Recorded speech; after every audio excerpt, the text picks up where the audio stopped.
So our Talmud Torah today, for our learning today, is sponsored by Naftali Tilson of Telmond, Israel. It's in honor of the yahrzeit of his dear parents, Yona ben Avraham Leyb, ishtam viashar ohev Torah, and Rivka bat Ya'akov, nefטרה בכתר Shem Tov, and in the merit, myself and our entire Daf Chevra, that they should complete the Daf cycle in good health. And thank you to Rabbi Silber. Another one. Week of learning too? Yes.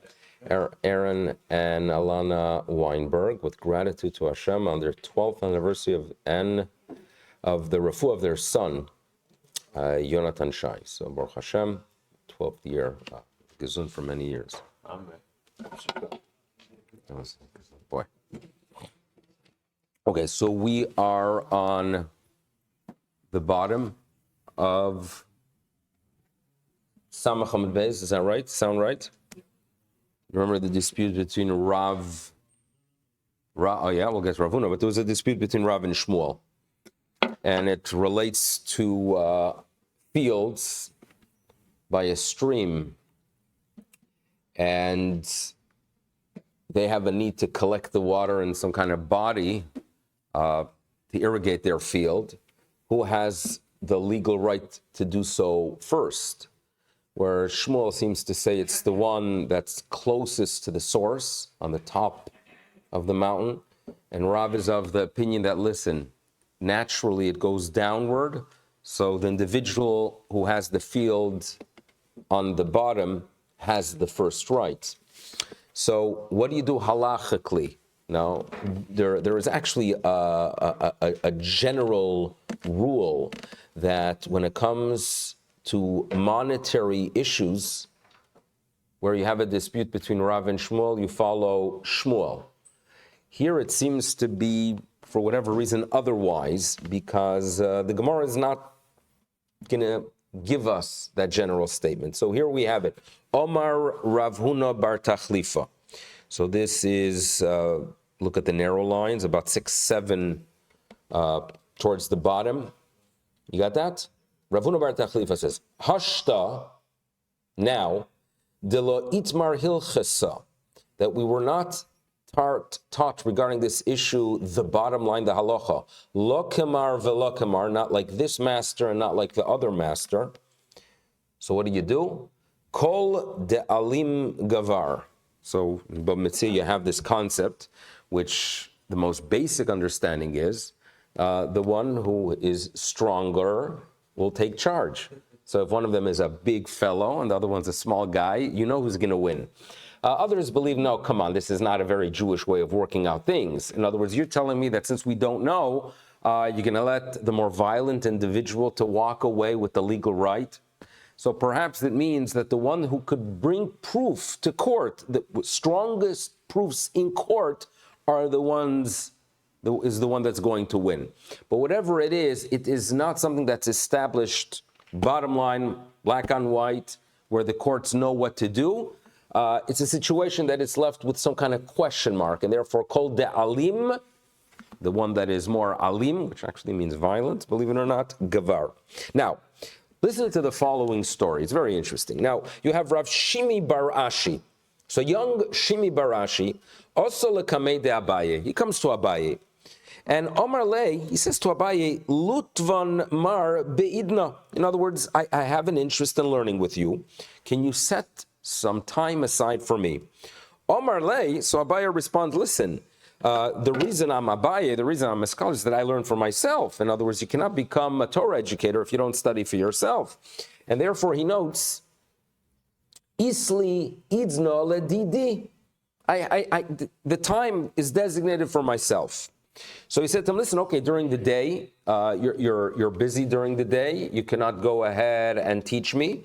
So, nighttime, velutvan mar balayla, at night, at least, if you could set some time aside to teach me.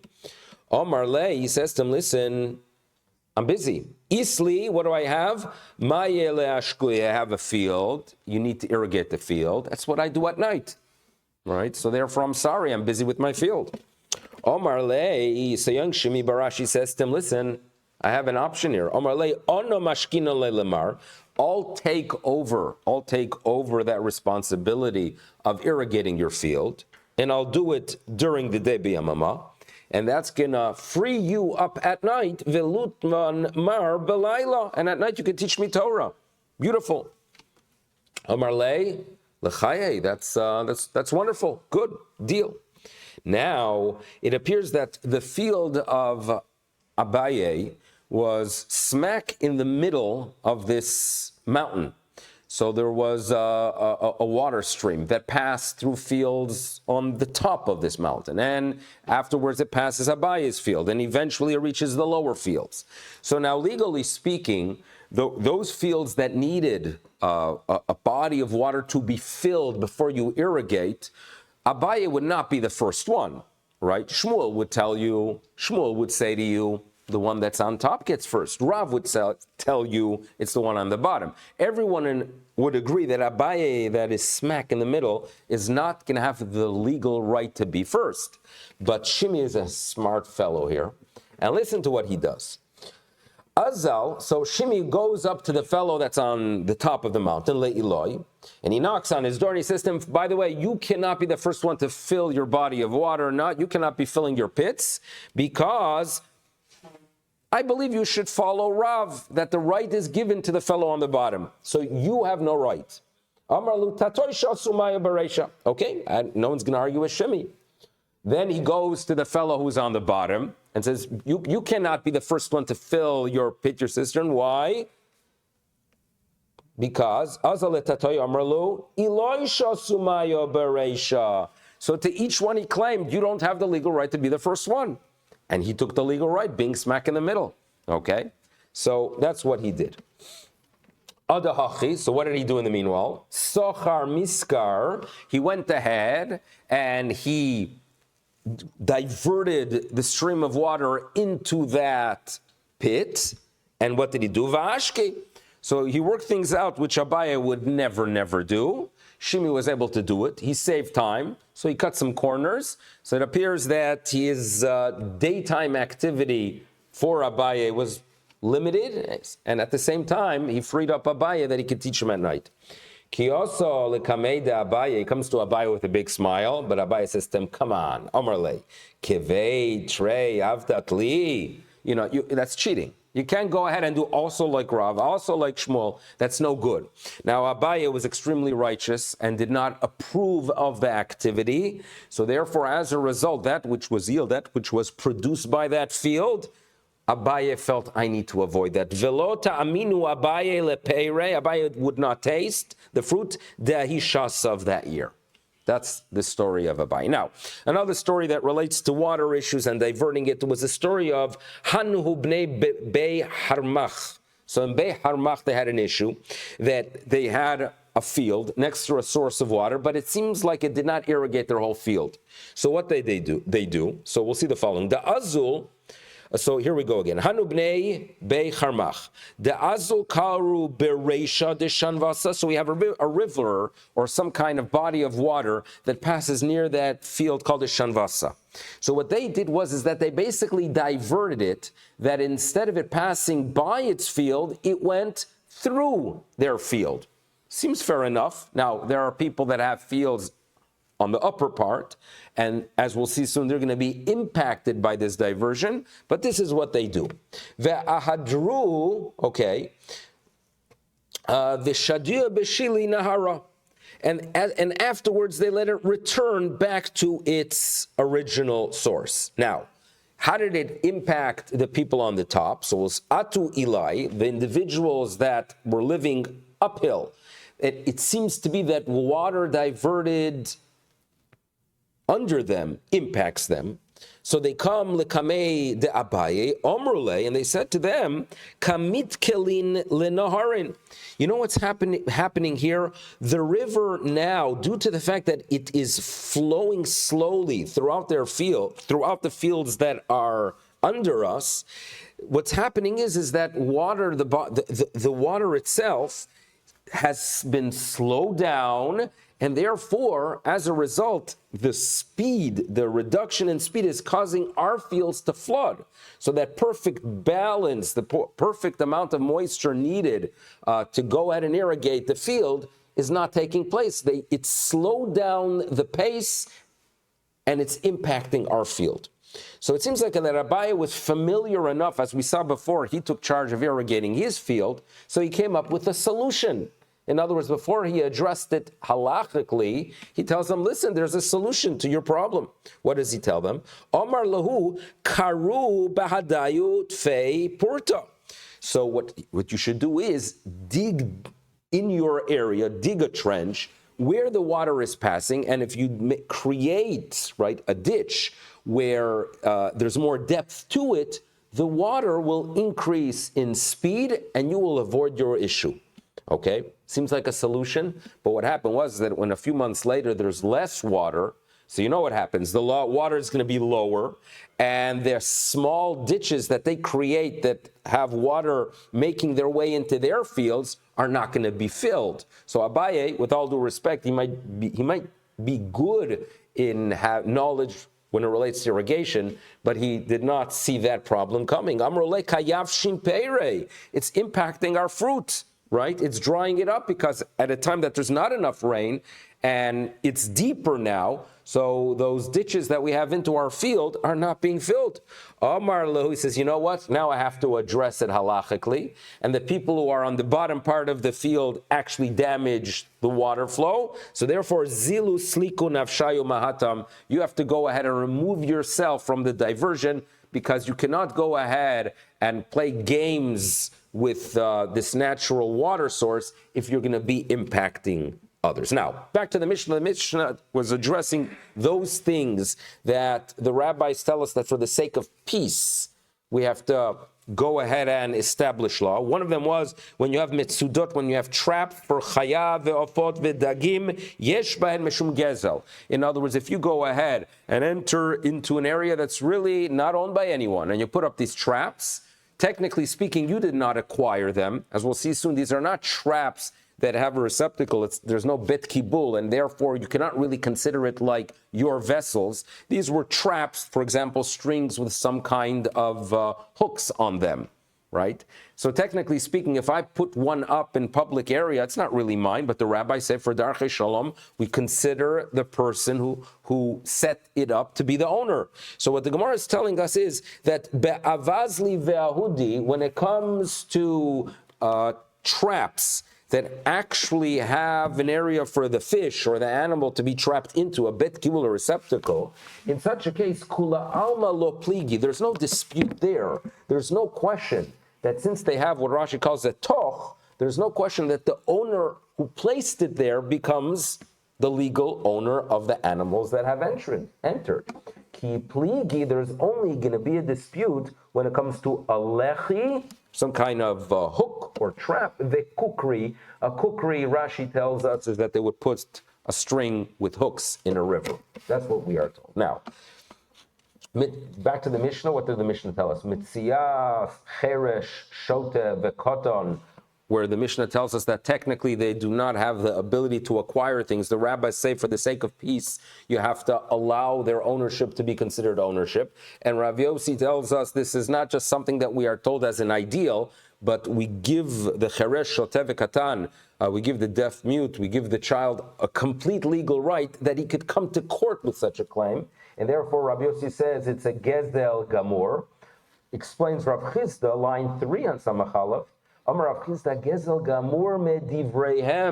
it is complete. In other words, we consider it to be the property of the minor, the property of the deaf mute, the property of the individual that does not have full mental capacity. And if you ask what's the difference if it is considered completely his or not, that according to Rabbi Yossi, they could come to court with a claim, even though they have limit ability when it comes to ownership, they could come to court with such a claim. Now, what if you have, next case in the Mishnah, Ani hamenakev v'rosh hazais. So as you know, when you want to go ahead and harvest your olive tree, you do some shaking and the olive's fine.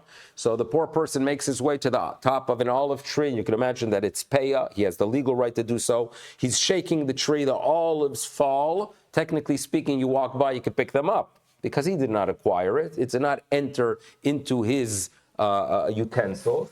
But we are told that if ani amenakev b'rosh hazayis, mat shetachtav, you should not be taking it. Now, what we are being told is, when do we say that this is something that's established by the rabbis for the sake of peace, that is considered theirs? That is only, says the Braita Tana, that is only true if it occurs on its own. But if he physically picks olives and throws them down by picking them, im liket v'natan bayad, if he does it with his own hand, there's no need for the rabbis to establish something for Darchei Shalom, because in such a case, he acquires it completely. Harei zeh gezel gamur. If a person picks his olives, even if he puts it down to collect them, you have no right to take it from him. Now comes the story. Rav Kahana have a ka'azil lehutzal. So Rav Kahana is traveling to Hutzal, the city of the great Rav Yoshia, as we'll see soon. So he's traveling to Hutzal. As he gets close, Chazia lahu gavra, he sees a person that have a shadia upya. And the way Tosfos explains is that there's a person that's throwing these branches of palm trees. They had some dates, and as he's throwing to collect, maybe it was before Sukkot, and he's cutting these palm tree branches, throwing them into a pile. And as he is doing so, there are some dates.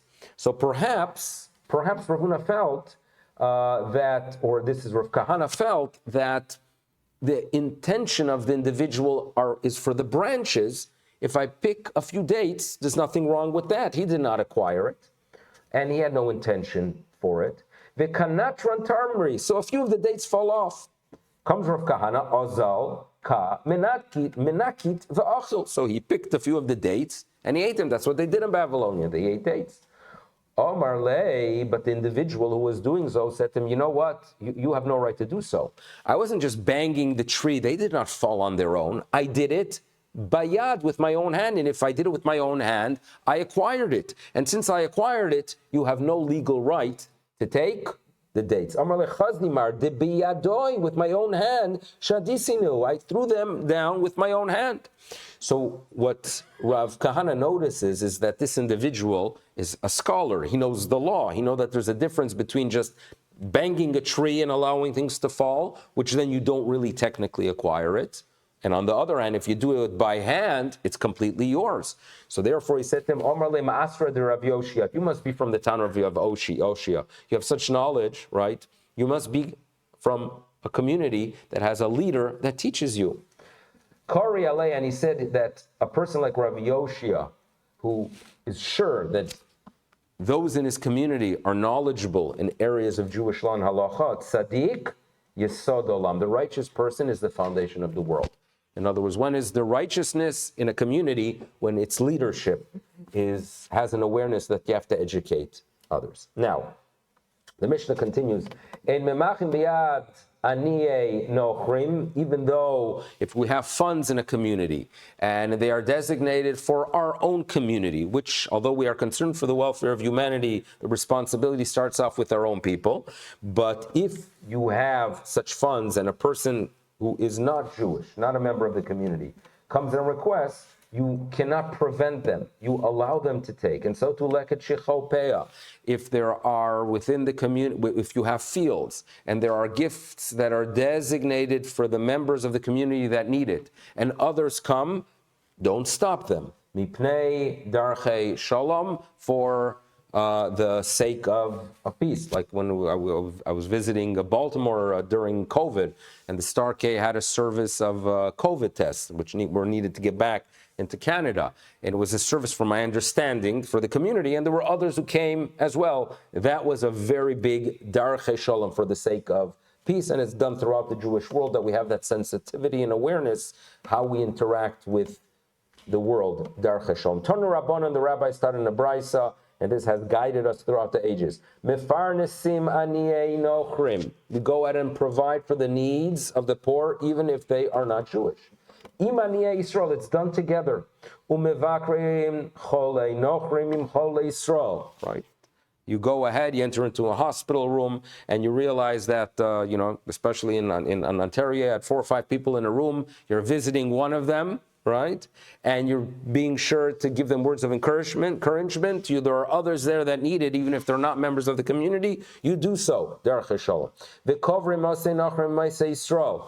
lo aleinu, there is a need to bury, and obviously we have a sensitivity not to bury in the same cemetery, but involvement to be sure that there's kavod ames applies to them as well, and all that is mipnei darkei shalom.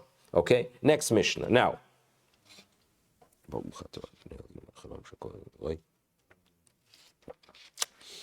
when you have standards in areas of kashrut, and you're interacting with someone that perhaps has different standards, there's a lot of sensitivity that's needed. Because on the one hand, you have every right, and perhaps in some cases, an obligation to stick to your traditions. At the same time, you have to be sensitive that you're not going to go ahead and create a whole fight. So how do you balance it? So this was something that our Mishnah is going to guide us here. Now, in those days, it was a little bit more complicated than the world we live in today, because today perhaps is only kashrut. In those days, you had to deal with laws of purity and impurity.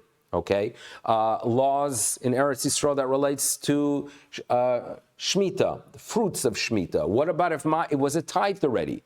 Was it kept with the proper standards of purity?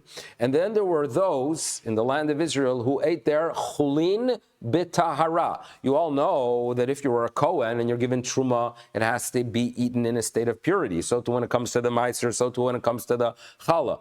What about when it comes to regular food? No such requirement, but there were those, known as the Prushim, the Pharisees, that were careful to eat everything, all food, even that which was chol, mundane, not holy. They ate it with standards of purity. What happens if they're interacting with relatives or members of the community that do not follow those standards? How do they work things out there?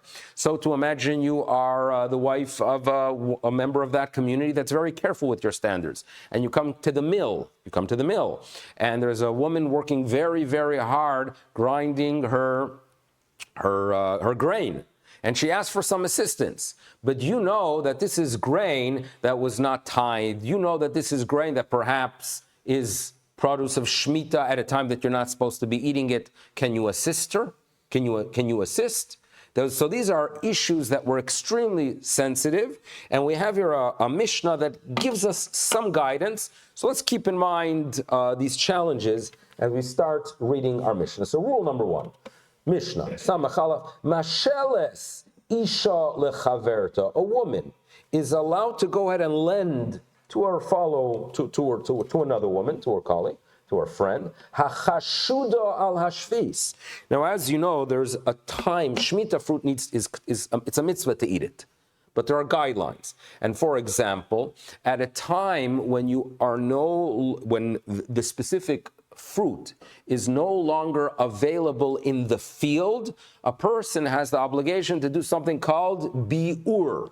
Bi'ur. What does that mean? Major dispute. Some say it actually means to get rid of it. So therefore, if I preserved my peaches, correct, in Eretz Yisrael, and it's Shemitah peaches, I'm eating it, that's wonderful. But if we reach a point later in the year when there are no longer any peaches in the field, come wintertime, there are no peaches out in the field, I have to do a biur. What does that mean? The Rambam says I have to take it out of my house and get rid of it. Goodbye. Others say, no, what you have to do is you have to make it hefker, and then afterwards you could reacquire it. But there are guidelines, because if someone does not follow those teachings, and they have, for example, grain, and this is grain of Shemitah, and they did not follow these requirements, can I go ahead and lend such a person equipment to go ahead and, work with that? Is that okay? Masheles isha lechaverta chashuda lashvis. No problem. Napok, vera, rachaim, v'tanur. It's 100% fine, even though you know for a fact that she's going to be using your oven for a Shemitah product. Don't worry about it. Aval, however, what you don't do is lo savor velo titchan ima. What you should do is actually be misayeh. For you to walk into the granary, for you to walk into the milling station and actually assist physically, that already is problematic. So we're giving her guidelines. For the sake of peace, go ahead and lend equipment. But for you actually to assist, bottom line is that halachically there's a problem there. Now, Case number, or next situation is, if you have an Eishes Chaver, the wife of a Chaver, a scholar, that obviously they are following guidelines that relate to purity and impurity, guidelines that relate to fulfilling the mitzvahs with Truma and Maaser. Masheles le'eishes ha'ma'aretz, a green light is given for her to give equipment, right? To lend equipment to the wife of an Amoritz who does not follow. We're not told here which laws, we'll see soon. Napo, she could go ahead and give a sieve and a sifter, uboreres vetochenes umarakedesima, and it's permissible in this case. While in the first case we did not give a green light to actually assist with the production, here it is permissible to go ahead and separate pebbles, and it's permissible to go ahead and even assist the Eshet HaMa'aretz with milling, and it's permissible to go ahead and sift the flour. That's okay. Now we have to understand why is it that in the first case of the Mishnah we said, no, that's a problem. Don't be Messiah. And now we are told, it's okay. With Shemitah, we're stricter than with other halachos. This needs clarification. But even here, aval mishetatile tamaim. In other words, once water is added to the mixture and it becomes susceptible to Tumah, as you know, things do not receive Tumah unless it's a product that came in contact, the food came in contact with water. So once water was added, Lotiga ima should be careful not to touch. Lefi. Now, why is there an issue in general? Because the rule is ein machzikin yedei ovrei aveira. We are sensitive not to assist someone who is in the process of violating tradition, violating the law. V'kulon lo amru, and all which we've taught where we have been given allowances, that's elo mipnei darkei shalom, for the sake of peace. And ending, in essence, the mission of this chapter, we are told, umachzikin yedei nochrim b'shviz. During the Shemitah year, you shouldn't be working the field. But if your fellow non-Jew is working the field, you could go ahead and give him hatzlacha, wish him a good day, interact with him in a decent way. But if on the other hand, it's a Jewish person who is ignoring the laws of Shemitah, avalo yedei Yisrael. But nevertheless, shoalim b'shlomo, and you can ask how they are doing, right, at all times, even though saying the word shalom, shalom is the name of the Creator, it is permissible to do so to all, even to pagans. Why? Mipnei darchei shalom, for the sake of peace. And that's what we are being told here. Now, what we need, number one, is to clarify why is it that in case number one of the Mishnah we are told, but be sure that you should not be actively misayeh, don't be milling with them. Case number two, we say, you could go ahead and mill with them. So ask the Gemara, Maishna Reisha, Umaishna Seifo. What's the difference between the first and the second case? Approach number one is Abaye, Omer Abaye. And he says, when it comes to Shemitah, it is a given that this woman, due to the fact that they do not follow the laws, they are processing Shemitah goods at a time that it's prohibited, and therefore you cannot be Messiah, you cannot assist. On the other hand, in case number two, what's the concern? That they did not tithe. It's not Shemitah. They are items, perhaps they did tithe, perhaps they did not tithe, and therefore comes Abai and he says that in case number two, rove, the majority of Amei Ha'aretz Ma'asrin. In other words, odds are good that it's permissible, that it's produce that was tithe, that they did what they're supposed to do. So since odds are good because rove Amei Ha'aretz Ma'asrin, so therefore, don't make an issue, assist for Darchei Shalom. That's the approach of Abaye. Rava says, no, that's not the case. Case number two is not talking about a concern that perhaps it wasn't tithed. It's not talking about a concern that it's something that's a violation of the law, but it's a violation of a standard. In other words, what we are talking about here in case number two, where we are told it is permissible to assist, it works as follows. The Am Ha'oretz that the Mishnah mentions is not someone that violates halacha. It's someone that does not follow the standards of eating chulin b'tahara. Okay, so it works as follows. You have the wife of the Pharisee, of the Parush. He's careful to eat everything. They want to train themselves to always eat things in purity. They eat all food in purity. She walks into the mill station. There's a woman there struggling who is the wife of Amaharetz, which means she basically does not eat, the family does not eat their chulin b'tahara. Okay, so now, due to the fact that they're not really violating the law, they're just not following a high standard, obviously for the sake of peace, you should go ahead and assist. Now, who labels someone that does not eat their chulin b'tahara as a amaretz? Come on, who does that? So you know who does that? Rameir. And therefore, explains Rava, Rava Omar hacha ba'amaretz of Rameir. And therefore, since we're talking about issues of purity and impurity that are rabbinic with no real concern, v'tuma v'tara de rabbanon, so therefore, obviously, you assist. Now, let's introduce Rameir the Tanya. Ezehu am ha'aretz. Who is considered am ha'aretz? Kol she'eno ochel chulav b'tahara divrei Rameir. So we're following the school of Rameir. He gives that title of an Am Ha'aretz to someone that doesn't eat their chulin b'tahara. So therefore, in such a case, obviously you should assist. If you have high standards, be sensitive to the fact that if another woman who does not follow those standards needs assistance, do so for the sake of peace. Now, Chachamim Omrim, Kol she'eino ma'aser peroso. Chachamim say, come on, if you give such a title, it has to be that there's some kind of violation that's taking place. So therefore, the term Amaretz is given to someone that does not tithe appropriately. Now, the only issue is, if you look at the following statement of the Mishnah, we are told that once it came in contact with water, you have to be more sensitive.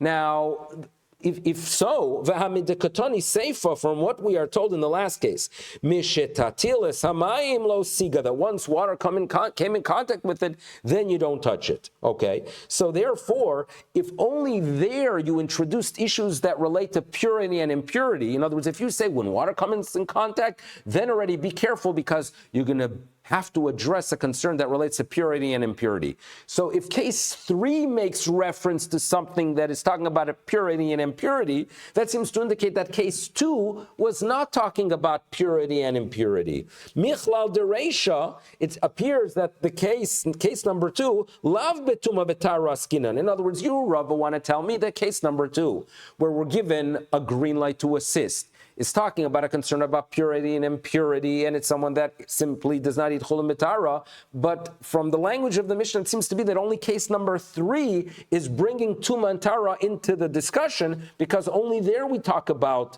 that issue. So the Gemara says, no, you're wrong. Reisha v'seifa, both case number 2 and case number 3 are talking about tuma v'tahara. And what we're being told is the following, that when it comes to purity and impurity, there are 2 situations. If it's chulin, obviously you could be more lenient because there's no requirement to eat your chulin b'tahara. Reisha, which is case number 2, betumas chulin, and therefore go ahead and assist, and there are far less concerns because it's only a stringency. On the other hand, seifa is talking about betumas chala. Once the water comes in contact with the flour, you have an obligation to separate challah. Challah is given to a Kohen. There are standards of purity that are required. Case number 3 is telling us that if it comes in contact with water, there suddenly you need to be sensitive to be sure that it is pure, and therefore be sure not to touch it. Okay, now, with all the information we have up until this point, things seem to be settled, that you could go ahead and in some cases, yes, assist, other cases not. But listen to the following braita, which is going to create an issue. Viraminiu omid beis. Tochanin. It is permissible to go ahead and mill. Umafkidim. And you could also deposit. In other words, that's a concern we're going to be addressing now. What if I have something that has high standards? Okay, I have a pure grain. I was careful that it did not become tameh. The question is, can I deposit by someone that does not follow those standards? Do I need to concern myself that perhaps they're gonna switch it? Okay, so we are told now, umafkidim, you could deposit. Etzel ochlei shvis, by those who do not follow the guidelines of Shemitah. Ve'etzel ochlei peroseim betuma. It is 100% fine to deposit, okay? Now, what Rashi points out is that the word tochanin does not mean that you could assist them with milling, but what it means is that even though it's a final product, and there are already requirements that relate to meiser, for example, even though it's a final a product, you could go ahead and deposit it. Worry not, they're not going to switch it. That's what we are told. But what you should not be doing, aval lo, do not assist le'ochlei shavis. In other words, if you are dealing here with grain that is being processed of someone that ignores the laws of Shemitah, don't assist them. Velo la'ochlei perosehen betuma. And so too, if they eat their fruit, their produce, right, their grain, in a state of tuma, do not go ahead and mill with them. Now, we learned in the Mishnah that milling with them is okay. There is no concern. That was case number 2. You can mill with them. And here we're being told, do not mill with them. How do we deal with this contradiction? Omar Abaye, so Abaye is going to tell us the following, that you should know, Hossam, that this case is talking about Bekohen HaChoshud Le'echol Truma Betuma Askinon. In other words, when do we say that it's okay to mill with them? That's if we are dealing with non-Kohanim and we're dealing with foods that are chulin, and it's only a high standard of eating chulin betara. So there, you don't have to concern yourself, you could work with them. But if you're dealing with a Kohen, for a Kohen, the requirement to be in a state of purity is not a stringency, it's a must. You must eat your truma in a state of purity. In such a case, and that's what we are talking about here, you have, unfortunately, no ability to assist them in the milling, because if they're impure and they're, in essence, making truma impure with that action, you cannot assist. The havele tuma de orai, so we're dealing with the Torah law prohibition. So what we are being told now is that this statement, where we are told it is okay to deposit, right? There's no concern. You could deposit it by them. They're not going to switch it. Depositing, yes. Assisting with the milling? No. Why? It's truma. And they are not careful. These Kohanim, unfortunately, are not careful with the laws of purity and impurity. So therefore, do not assist. But depositing is fine. Wait a second. If so, if that's your explanation, mafkidim, you could tell me that you are allowed to deposit. V'raminu, listen to this. Mafkidim, it is okay to deposit truma. Esel Yisrael Ama Oretz. If you have an Yisrael who's an Ama Oretz, and the Kohen needs to travel and he deposits, this barrel full of grain, it's okay. You know why? Because if the Yisrael has an understanding that truma is something I distant myself from, right? They're not hamish with it, right? They're not comfortable with it. So even though he's an Ama Oretz, since he's in Yisrael, it's okay to deposit. But the Kohen Ama Oretz, since he thinks, what do you mean? I'm a Kohen. My father was a Kohen as well, and even my grandfather was a Kohen. So obviously I could touch that. What's the big deal? I'm a Kohen. There, since he's an Ama Oretz, you have to be aware of his attitude, and you cannot deposit velo etzel kon Ama Oretz mipnei. What's the reason? Shelibo gasba. He feels very comfortable with the truma.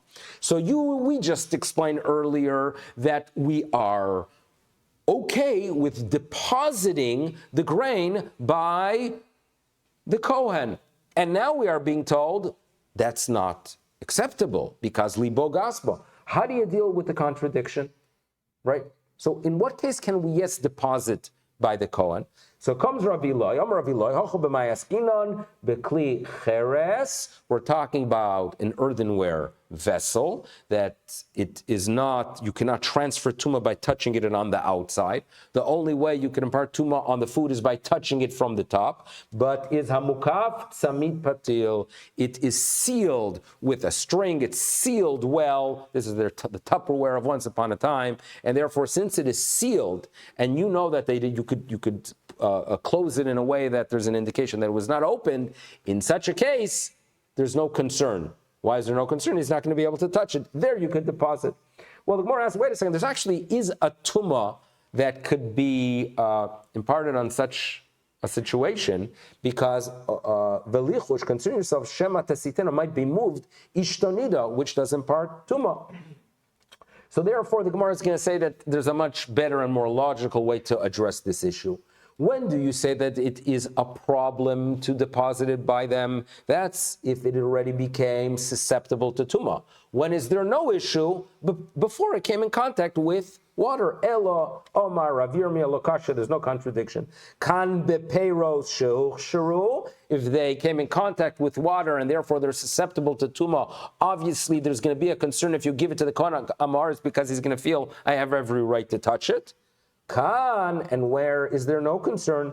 Bepeiros shelo uchsheru. Okay, now, another contradiction. Listen to this. Listen to the following statement. Hamolech Gittin letochen kusi. If someone is taking his grain to a mill house run by a kuthi, or letochen ama'or, someone that simply does not follow the guidelines of purity, harei elu becheskason. Okay. In other words, you don't have to concern yourself that it was switched, and therefore, when it comes to meiser and when it comes to shvis, you don't have to concern yourself. Aval, where is there yes a concern? Lo letuma. But for tuma, you have to yes concern yourself. Okay? Now, this seems to be on the surface a contradiction, but it's not a major contradiction because we already mentioned earlier that if it came in contact with water, we are concerned. So in other words, this brisa was brought into the Beis Medrash here, but if you think about it, it's not really such a strong question because we were already provided an answer earlier that there are situations that you have to be concerned for tuma if it came in contact with water. So the Gemara asks, hi, this statement, my rumya. What kind of question is that? Lav ukimno bepero shelo ochsheru. Did we not already explain earlier that there's a difference between if they came in contact with water or not? So what's now v'tikarele my ka'arele? What were they thinking when they brought this into the Beis Medrash for discussion? So the Gemara clarifies that they brought this into the discussion because they want to deal with a contradiction from this statement to a different statement. Mishum de kaboy lemirmi achrisi ale. They want to ask a question from something else on that statement. And here we go. We are told here, Harei elu becheskason, that when you bring these goods, you don't have to concern yourself that there's some kind of switch that occurred, and whatever they are, meiser, shmita, you don't have to concern yourself, what we are being told, and what seems to be indicated from the earlier statements, that concern of touching does exist, concern of switching does not exist. But there's a problem because we're going to present now cases where there is a concern that the person you deposited, these items that are pure, that are tithe, that are not shmita, there is a concern in some cases that the person who is hosting it might switch it around. Listen to this. V'raminu. Hanosen lechamov, so if a person has in-laws who do not follow his standards and they don't eat their food in the state of purity, they are in Am Ha'aretz, for example, or if, let's say, they are Amar Ha'aretz to such an extent like Chachamim, that they don't even tithe. So what you do is, if they don't tithe and you deposit things by them, so what you have to do is Ma'aser es shunosin, before you deposit by your mother-in-law, you have to go ahead and tithe that which was placed there, and so too ve'ez shehu notel emeno, and after when you pick it up, you have to tithe again. Why? What's the concern? What's the mother-in-law going to do? Right, mother-in-law's right. Mipnei shechashudo machlefes. What's she going to do? She's going to see that the grain of her son-in-law is perhaps not keeping up its freshness. So she's going to go and switch it, okay? So you just told me earlier that concern for switching never exists, but you bring a mother-in-law into the picture, everything becomes a problem, right? I hope this is not posted. So that's a problem. So the Gemara says, wait a second, Hosom there, kidekatani tama, there's a reason. There's a reason. So in general, when you deposit something by someone, even if they don't have your standards, even if perhaps they don't follow the halacha, worry not, they're not going to switch it. They have nothing to gain. But when it comes to a mother-in-law hosam, there, on the other hand, there's a reason given. The reason is, Omar Rav Yehuda says, what the mother-in-law wants is that her daughter, should be living with a happy fellow and not be an agitated fellow. So she wants her daughter to be happy with the husband and the husband to be acting normally. And she's concerned for embarrassment, and it works as follows. You'd go to your mother-in-law and you deposit the grain. You come back 2 weeks later and she realizes as you are approaching that the grain started spoiling. What's the son-in-law going to do? Blame the mother-in-law. You put it in the wrong room. Why did you not put it next to the dehumidifier, right? So therefore, she, to protect her daughter from the angry husband and to honor, that the son-in-law should be treated in an honorable way. What's she going to do? She's going to change it. Not because she wants to go ahead and make his life difficult. Adrabah, she has a desire. She's interested in takonas bita, busha mechosna, and that's what we are told here. So mother-in-laws are indeed special. Now the Gemara says, wait a second. And you're telling me that this is only particular to a situation of a mother-in-law. Listen to the following. Vatnan. You have a yeshiva student living in town by someone, right? And he has some grain, and he gives it to his hostess, Pundakit.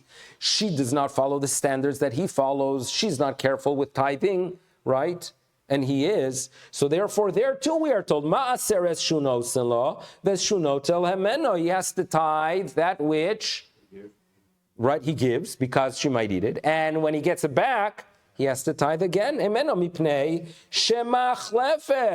So you see clearly that people do switch. The Gemara says, there too, there's a reason. Hosam Moria va'amra. There she says to herself the following. Barbe Rav, the student of the rabbinic school, Leichol Chamima, should eat hot. Ve'ona echol karira. So this is Rashi's reading. Rashi's reading is the following, that if she sees that there's a decline in quality, she says to herself, you know what, if I'm not going to switch it, he's going to be eating lower quality food that's spoiling, and I have better one. He's a Torah scholar. Let him eat the better food, and therefore she's going to switch to honor him. Now that's a nice reading of it. There's another reading of it, that the rabbinic student should eat good food. In other words, he's a rabbinic student living off others. What's he achieving? He's not in the workplace. So the cynical reading it, which some Rishonim take, is that she switched it. Barbe Rab should go ahead and eat, karira, and Hamim. In other words, let him eat the low quality, and I'm going to eat the higher quality. Interesting two readings of this statement, okay? Ask the Gemara, V'akati la'alma lo chashina, you're telling me that in other scenarios there is no concern? Listen to this brisa. Let's start this brisa. V'atanya eishes chaver, a wife of a scholar, tochenes im eshes ha'ma'aretz, it is fine for her to work together and assist in the milling, bizman shehit mea, but that is only true if the scholar's wife is in a state of impurity. Avalo bizman shitora, when she is pure, she has to be careful that she should not be impacted by the tumah that is ignored by the wife of the Amoritz. Rabbi Shimon ben Elazar Omer, Av bizman shitmea, even if she is impure, lo titchan, she should not go ahead and be milling with the Eishes Amoritz, mipnei shechaverta, because the wife of the Amoritz, no senes lo va'ocheles, she feeds her. Okay, which indicates that the Eishes Ha'ma'aretz is actually going to be taking grain that belongs to someone else and feeding her. So obviously you see that people are not sensitive to the property of others. Just to finish off this discussion, there's a fascinating chazonish that I think would be quite beneficial for us to understand. We had a situation in the Mishnah where allowances are given, right, for you to go ahead and give equipment to someone that is not following your standards, right? Even though they may use it for things that are prohibited. Allowance is given to work together, to be tochenes in some situations, right? Where there might be a violation, and the Gemara says, don't worry about it, says Abaya, because Rov Amei Haaretz Ma'astrinhen. So wonders the Chazanish, why not just be machmir? In other words, we're dealing here with issues. Chumrah is a good thing. Says the Chazanish, you cannot go ahead and be machmir. Listen to his words.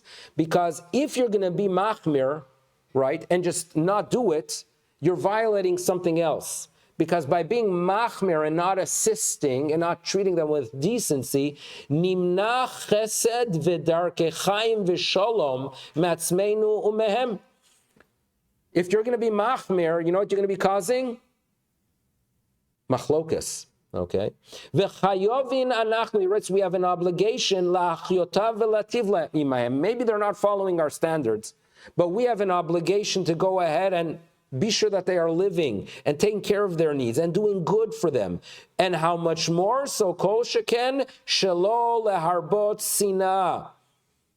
So therefore, this is a situation. Don't be machmir if your chumras are going to bring about a sinah and a hatred. Incredible words. And therefore, it is something that Chazal teach us. Lo nigro michsholim yoter gdolim. And therefore, it is important lehatir b'safek. And therefore, what the rabbis want is, in such a case in doubt, be sensitive to the shalom. And that's what we are about. Ishkach to everyone. Keep up the good work and have a wonderful day.